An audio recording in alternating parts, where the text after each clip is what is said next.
right, we should be live. Let's see what I can figure out here. Yes, we are good. Excellent. And I will stream you on my Facebook. Perfect. Thank you.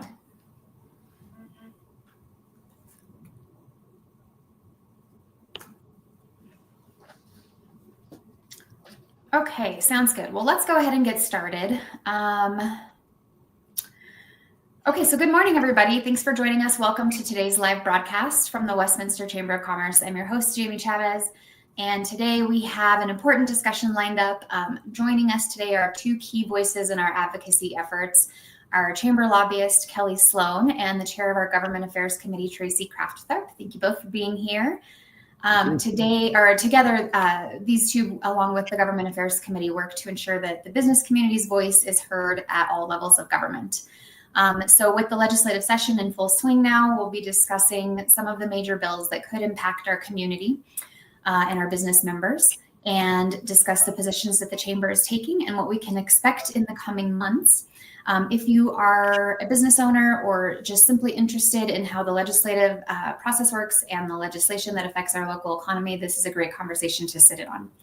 As always, I encourage you to like and follow us on Facebook so that you get notifications for when we go live in the future. If you're on YouTube, you can hit subscribe and watch previous broadcasts there as well. As you watch this morning, please feel free to engage with us, ask any questions, make any comments, or just say hello, and we will get to your questions and comments during the interview. And so we will go ahead and jump right in, and I'm just going to hand it off to Kelly and Tracy and just kind of ask for an overview of the current legislative session and what themes or priorities have emerged so far that we've been talking about.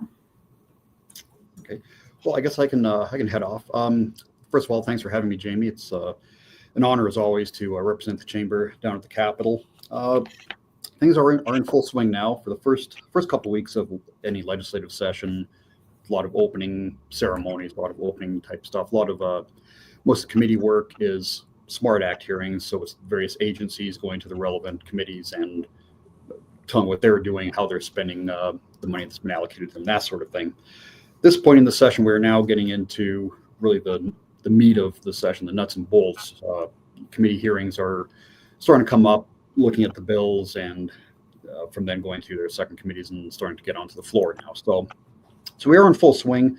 The main issue this session is the budget. There's, depending on whose numbers you're looking at, between a $600 million and $1 billion hole in the state budget that, because we have a balanced budget amendment, the Joint Budget Committee has to find the money for, has to come up with that. So how that's impacting legislation, obviously anything with a fiscal note that's going to have any kind of appropriation that's asking for more money or decreasing revenues, such as tax credits and other expenditures, are going to have a much harder go with it this year. So that's one thing that anybody that's trying to push any kind of legislation or trying to advance something needs to keep in mind, that there's no money. So if they're looking for more money or they're looking for some sort of a tax break, probably not going to happen this year. And then, of course, can I ask you a question about the budget? Of course. So this week, the federal government decided that they were going to curtail federal spending, although we don't know what's going to happen with that executive order. How does that affect what you're talking about and the budget?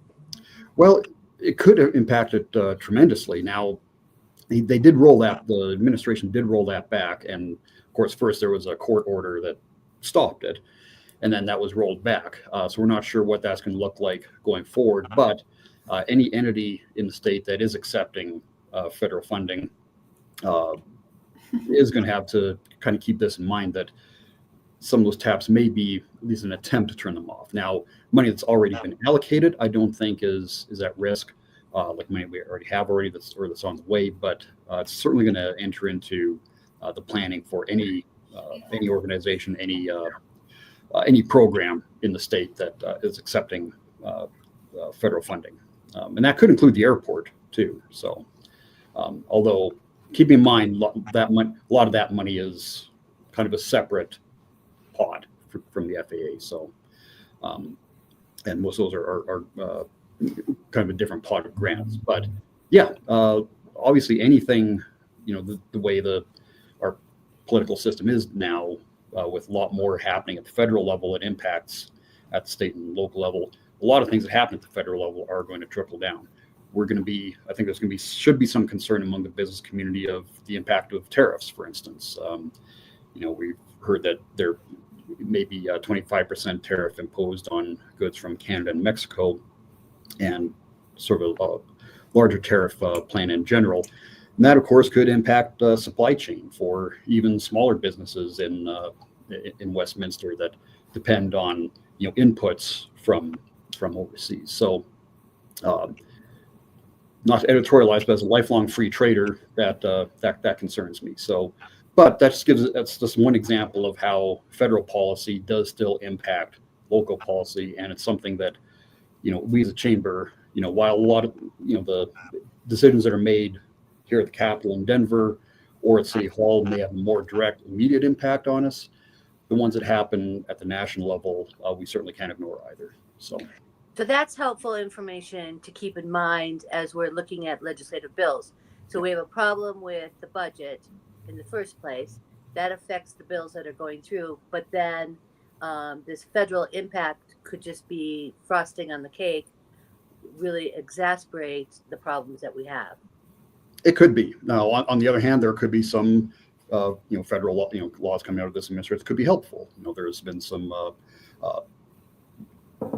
talk of deregulation, and that's a discussion that's been happening at the state level too. I know it's one of the governor's priorities to try and deregulate some of these industries of where there's a lot of red tape. You may remember he kind of started the year by literally taking a buzzsaw to a lot of obsolete executive orders, which was a good start, literally, and gave the press conference with paper flying around him. It was actually great optics. But and he has indicated that he wants to work with, obviously, the majority and with the minority to see how we can come up with ways to cut red tape.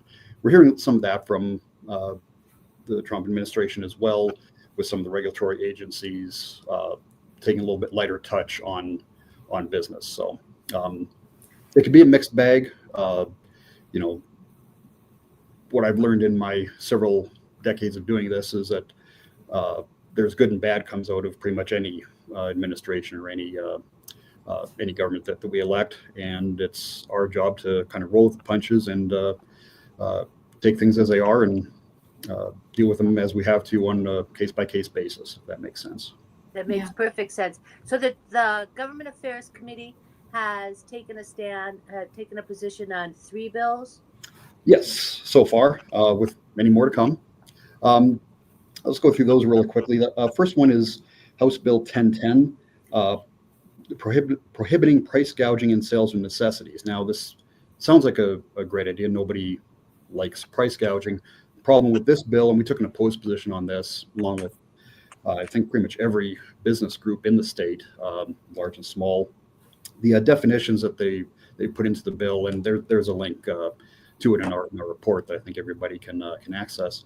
The definitions they use for price gouging and for necessities in particular are very wide. It's pretty much anything that anybody buys. Now, the problem with this is it doesn't take into account natural fluctuations in pricing brought on by supply and demand. So issues with supply chain. If I-70 is shut down because of a landslide or an avalanche or snow, and you can't get something in, that's going to raise prices. It doesn't take that into account. It doesn't take into account seasonal cost changes. Fresh vegetables, for instance, that we get from Florida or California are going to be more expensive off growing season. So things like that. So it's a very broad bill. We are going to try and work with the sponsors to see what we can what we do with that. I know this is also one that's on the governor's office that they're kind of playing defense against as well. So we have a pretty good partner for a lot of these issues in the governor's office this year as well. So that's the first one. And we're not always opposed to everything. We are in support of House Bill 1042, sponsored by our own Representative Byrd and Senator Doherty. What this one is air quality control regulation workforce impacts. What that does, it requires any new air quality regulations, air quality rules are promulgated by the AQCC need to take into account the impact on the workforce. And it's putting together a task force that is designed to look at those impacts in the analysis of any new air quality regulation. This is something that the business community has been asking for quite some time. That when you are putting these new regulations in, even if they're necessary, one thing you need to take into account is what the impact is going to be on the workforce. Is it going to cost jobs? Which a lot of the regulations have been put in place in recent years have potentially cost state jobs. So what this does is it quantifies that okay, will this regulation have this impact or not? So that's something we've been asking for quite some time. We're thrilled to see Shannon Bird and Lindsay Doherty headlining this, and we are going to be there to give them our full support. And then finally, one of the first bills we took a position on is Senate Bill 005, the Worker Protection Act. We took an opposed position. What this one does is seeks to somewhat unravel the 80-year-old Labor Peace Act. What Labor Peace Act does, it was a compromise made back in the late 40s to try and end the labor wars that were going on at the time. It's a compromise between, full union state and right to work. It requires 2 votes. So if a shop unionizes, you first have to have a vote. It's a strict majority vote to decide to unionize. So 50% workers unionize, great, you're in a union. The second vote is to exact union dues directly from a worker's paycheck automatically. And that one requires a 75% majority vote, or 2/3 of whoever's present. And that's that higher bar that they're trying to get rid of. They're trying to eliminate that second vote so that after the straight majority vote to unionize, then dues are automatically taken out of every worker's paycheck. This could cause a couple of problems. First of all, for our employees, we believe that they should be in charge of their paychecks. If they, the vast majority of them decide, for that deduction to come out, fine. But we think that's a reasonable compromise that allows most workers to maintain control of their paychecks and what deductions come out and what don't for these sort of things. And of course, the other issue with it is just the impact on the business environment in the state and how attractive we would be for outside business. The Labor Peace Act has been a major component of making Colorado attractive for businesses and for workforce because we've maintained that balance. The fear is, and I think it's a legitimate one, that you do away with that compromise. And the governor's office, I think, feels the same way. He has governor's office has mentioned that they think that what's in place now is a good compromise. They are strongly suggesting that the proponents get with the business community and try and work through this, try and find something. Otherwise, I won't put words in the governor's mouth, but there is a pretty strong indication that if this bill goes through as is, that he would strongly consider a veto. So that one's already been through its first hearing. Our illustrious president, Jamie Chavez, testified against that. It did so very well, and she got some accolades actually from some of the other chambers. That's nice. They came up and said you did a very good job. So kudos to Jamie for that. It did pass on a party line vote as everyone expected, and is on its way to appropriations in the Senate, where it could be any time now. So it's moving quickly. There are conversations going on in the background.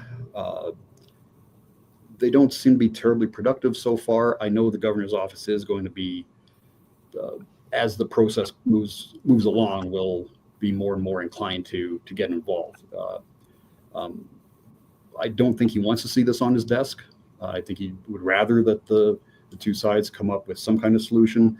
It's a little difficult right now to see what that would be. I think on the labor side, they see a problem with the structure of the Labor Peace Act that they need solved, and this is the way that they have to solve it. And from the business side, we're not sure what that problem is that is trying to be solved. So I think that's kind of one of the first questions that needs to be asked, and then see if there's a way we can get there without upsetting the apple cart, so to speak.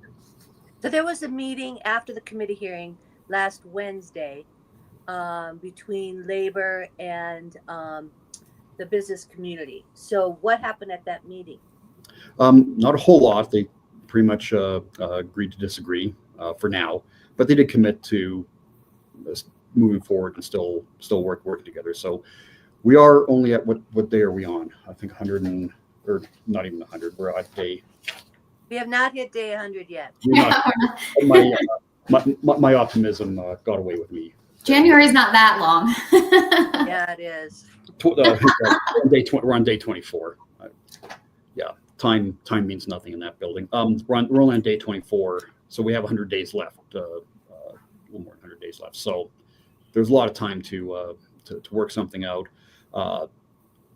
In the meantime, I think it's pretty much the consensus of the business community that we want to stay united to, keep our hand as strong as possible in negotiations. So that's sort of the play on Labor Peace Act. Go ahead, Tracy. Looks like you had a question. Yes. No. I was just going to ask if there's. So those are the three bills that. So the Chamber Committee has, Government Affairs Committee has met once. Those are the three bills that position was taken on.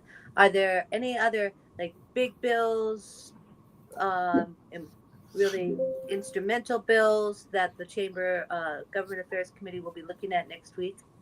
Yes, I think one we have looked at, we haven't taken a position. I think we're on the verge of a position is actually the first bill to be introduced, House Bill 1001, enforcement of wage hour laws. It's a wage theft bill. You may recall last year we opposed the previous iteration of this bill, a wage theft bill, on the grounds that what the bill was doing last year was making subcontractors and subcontractors, making the general contractor responsible for them. So if Tracy was the general contractor of a project, and she hired Jamie to do something, and Jamie hired me, and I hired somebody else to help me do whatever Jamie hired me to do, and I stiffed that person, didn't pay their wages, committed the crime of wage theft. Now that bill would have made Tracy responsible for making the workers that I stole from whole. We thought that, and that was for the construction industry only. So on a number of issues, we thought that was not right. That was unfair, and that a better way to do it would be just to give Department of Labor a little bit greater authority to investigate and prosecute these crimes. The current bill doesn't have that in there, so they did listen to us. This is one being run by the majority leader, Monica Duran, who has been working, I will say, in good faith with the business community. So the current bill doesn't have that component in it.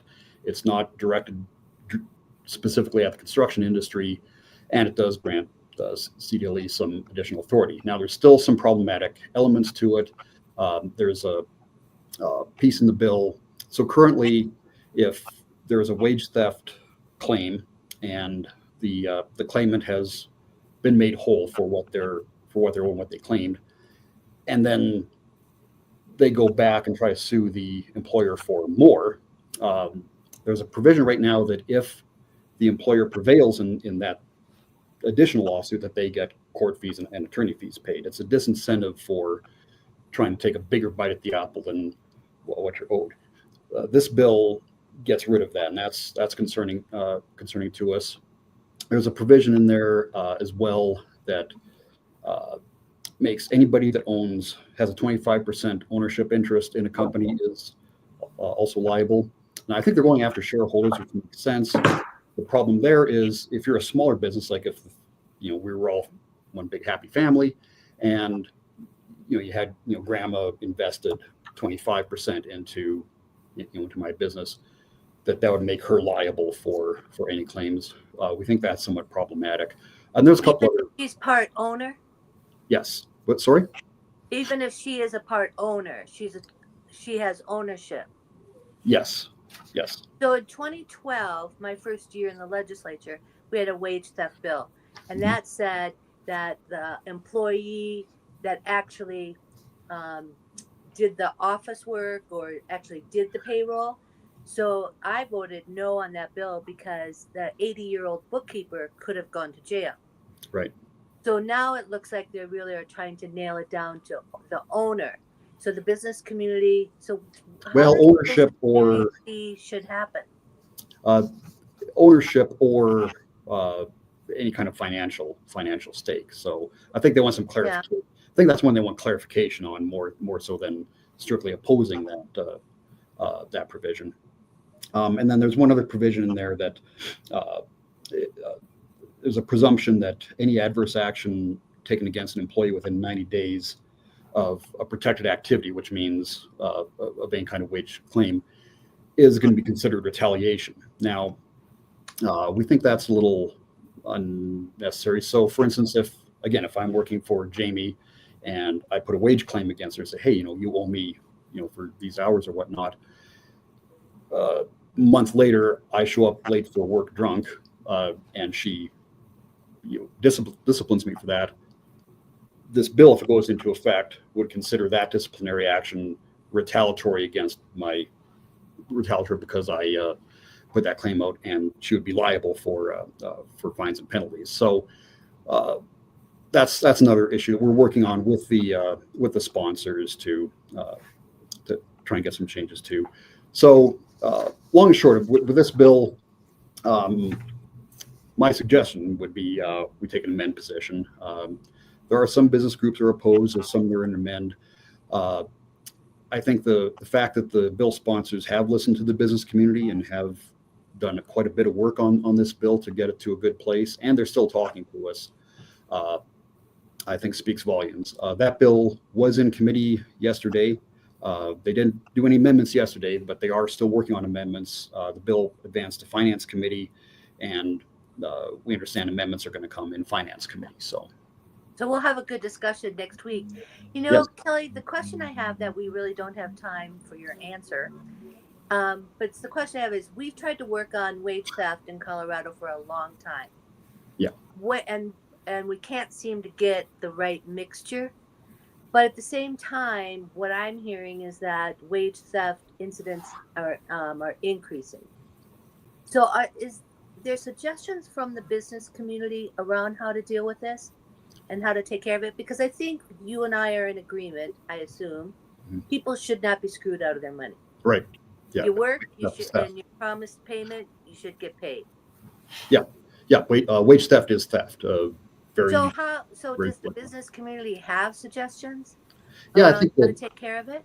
Yeah, I think the main suggestion the business community has come up with, and we testified to this last year, is to give the CDLE the authority to investigate and prosecute these crimes. Give them a little bit wider authority to do so.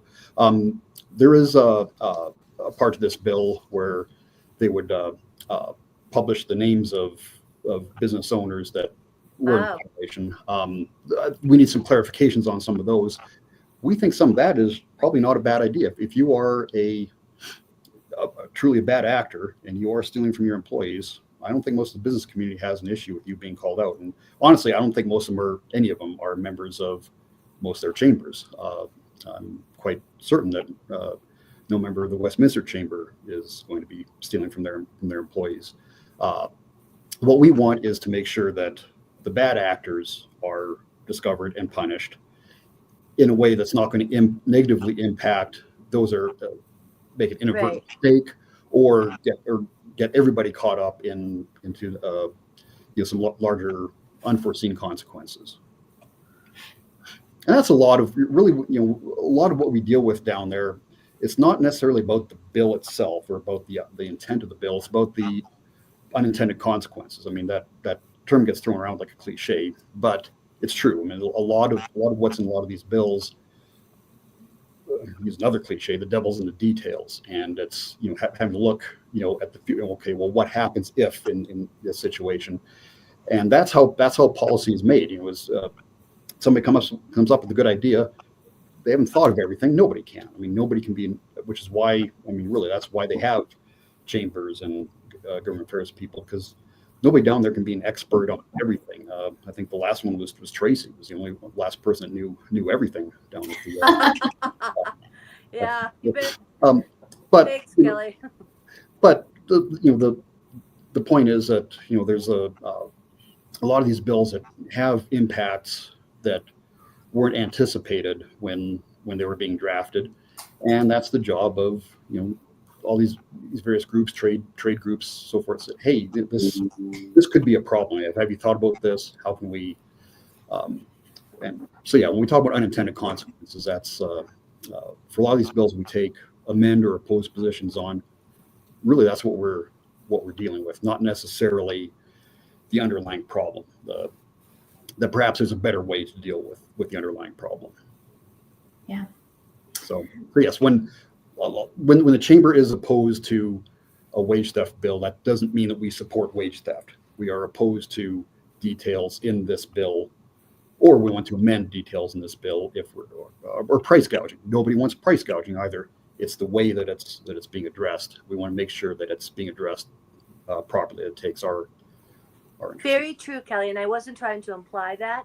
Oh yeah, no, but my point is that there's been numerous wage theft bills that have been introduced that the business community continues to oppose. Mm-hmm. And so at some point, but wage theft continues to be a problem. So at some point, the business community should probably step up and say, this is what we think will make a difference. This is what we think will help the bad actors. And I would really want to encourage, if there are those ideas, to share those with Majority Leader Duran. Yeah, for sure. So, because we've got to have, obviously it's going to take a bill to get rid of wage theft because it's not going away by itself. Mm-hmm. And we could continue to do this for the next 10 years, or we could figure out what is the pathway. That's what my point was. Yeah. And I know Jamie wants to say to us that we're at that time. But Jamie, if I could just say that we have 2 changes to the Government Affairs Committee this year. We're going hybrid. So there's the opportunity to be able to come down to the new chamber offices, which is very exciting, across from the Olive Garden and the town center. So encourage people to come. The other is we've changed the time, and we're going for an hour and a half. So we'll be meeting from 8:30 to 10 o'clock on the first Thursday of the month. We'll be virtual and we'll be hybrid. So encourage people to come on down. And we're going to try to have donuts and coffee. So that's good reason to come down. Yep, absolutely. Well, we are at that time. We have a lot to talk about. So I think we did a pretty good job getting through it. But thank you both, Kelly and Tracy, for sharing your expertise and providing your insights into this legislative session. It's clear that the outcomes of some of these bills will have a lasting impact on our business community. And so we appreciate the work that you do on behalf of our members. And for anyone watching, advocacy doesn't stop here. If you are interested in learning more about these bills that we've discussed today, or if you want to get involved in the Government Affairs Committee, we encourage you to join us with the information that Tracy just gave. It's on our website as well. And we hope that you will engage with us and that we see you at the meetings. So thank you for tuning in today, and we will see you next time. Everybody have a good rest of your week. Thank you, Jamie. Thanks everyone. Kelly. Bye. Thanks, Tracy.